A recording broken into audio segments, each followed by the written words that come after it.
اگر واقعی دل سے دعا ہے تو رب راستے بنائے گا۔ اب میں آپ کو ایک واقعہ سنا، ایک ڈاکٹر کا بڑا ہی زبردست واقعہ میں نے کتاب میں پڑھا۔ ڈاکٹر احمد اس شخص کا نام تھا، ایک کنٹری میں وہ بڑا زبردست ڈاکٹر تھا اور one of the biggest doctor of that country. حکومت نے پلان کیا کہ اس ڈاکٹر کو کنٹری کا سب سے بڑا ایوارڈ دینا ہے، سب سے بڑا انعام۔ ایک سیمینار مقرر کیا گیا، اس کو ایز اے اسپیشل گیسٹ مہمان خصوصی بلایا گیا، کہا دنیا بھر سے لوگ بلائیں گے، پاکستان کے یا اس ملک کے بڑے لوگ آئیں گے، آپ کو گفٹ دیا جائے گا، آپ کو ایوارڈ دیا جائے گا۔ ڈاکٹر صاحب بڑے خوش کہ میرے اعزاز میں اتنی بڑی تقریب۔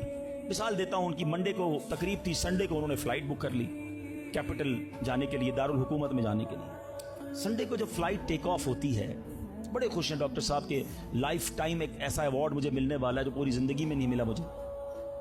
فلائٹ ٹیک آف ہوئی اور جہاز جو ہے وہ جیسے ہی ٹیک آف ہوا تھوڑی دیر بعد موسم خراب ہو گیا، جہاز میں بڑے ہچکولے آنے لگے، بڑی گھبراہٹ ان کو ہو گئی، ایسا لگا کہ جہاز کہیں حادثے کا شکار نہ ہو جائے۔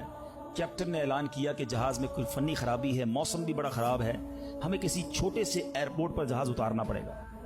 اس جہاز کو ایک چھوٹے ایئرپورٹ پر خیریت سے لینڈ کروایا گیا، سب لوگوں نے سکون کا سانس لیا۔ ڈاکٹر صاحب پریشان تھے کہ مجھے آج کسی صورت بھی کیپٹل دارالحکومت پہنچنا ہے، کل ایوارڈ میرے لیے، ساری دنیا آنی ہے اور میں نہیں پہنچ سکا۔ ڈاکٹر صاحب ویٹ کرتے رہے کہ اب کب اڑے گا۔ ایئرپورٹ کے عملے نے کہا کہ حضور آج جہاز نہیں اڑ سکتا، یہ جہاز میں ایسی خرابی ہے، ہمارا ایئرپورٹ بھی بہت چھوٹا ہے، ہمارے یہاں کوئی ٹیکنیکل اسٹاف نہیں ہے، یہ کل ہو سکے گا۔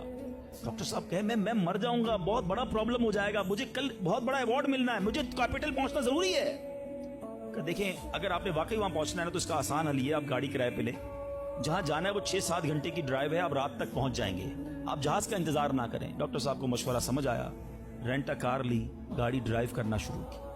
سارے راستے میں بارش، بجلی چمک رہی ہے، اکیلا ڈرائیور گاڑی چلا رہا ہے ڈاکٹر صاحب۔ اچانک اس کو سمجھ ہی نہیں آئی، راستہ پہلی بار تھا، وہ کسی ان نون راستے پر چڑھ گیا، موٹر وے سے اتر کر کسی چھوٹے راستے پہ چلا گیا۔ چلتے چلتے چلتے بارش زبردست، بھوک زیادہ لگی، ڈاکٹر کو احساس ہو گیا کہ میں غلط راستے پر آ گیا۔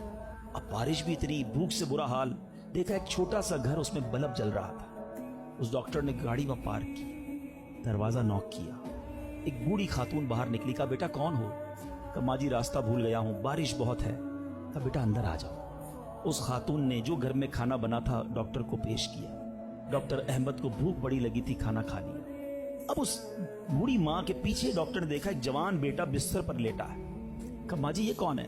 کہا بیٹا میرا پوتا ہے، شدید بیمار ہے، میں غریب عورت ہوں مگر میرے پوتے کو جو میری زندگی کا سہارا، ایک ایسی بیماری ہو گئی ہے، ہمارے گاؤں میں نے کئی ڈاکٹروں کو دکھایا ہے، ڈاکٹر کہتے ہیں کہ اس کا علاج پاکستان میں ایک ہی ڈاکٹر ہے جس کا نام ڈاکٹر احمد ہے، وہی کر سکتا ہے۔